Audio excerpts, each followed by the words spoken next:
ರಾಷ್ಟ್ರೀಯ ಹೆದ್ದಾರಿ 66 ಶ್ರೀ ಜನಾರ್ದನ ದೇವಾಲಯದ ಬಳಿ ನೈಮಾಡಿ ಸುಂದರಕಾಂತ ಶೆಟ್ಟಿ ಮಕ್ಕಳಿಂದ ನಿರ್ಮಾಣಗೊಂಡ ಜನಾರ್ದನ ರಿಕ್ಷಾ ನಿಲ್ದಾಣವನ್ನು ಜನಾರ್ದನ ದೇವಾಲಯದ ಆಡಳಿತ ಮುಕ್ತೇಸರ ಅಶೋಕ್ ರಾಜ್ ಅವರು ಉದ್ಘಾಟಿಸಿದರು.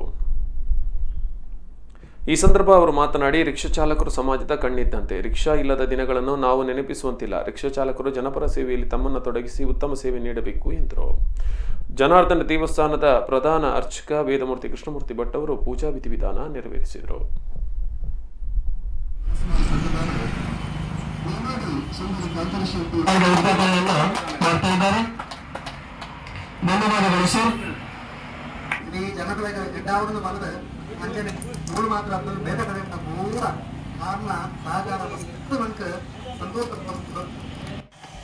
ಪಾಮರರದ್ದು ರಿಚೆಸ್ಟ್ ಪರ್ಸನ್ ಮಟ್ಟಲ್ಲ ಬೋರ್ಡ್ ಹಾಕು ಅಕಲಿಗೆಲ್ಲ ಮಕ್ಕಳು ಬೋರ್ಡ್ ಹಾಕು ಅಂತೆ ಅದು ಮಾತೆರೆಲ್ಲ ಸೇರಾದರೆ ಬಹಳ ಖುಷಿ.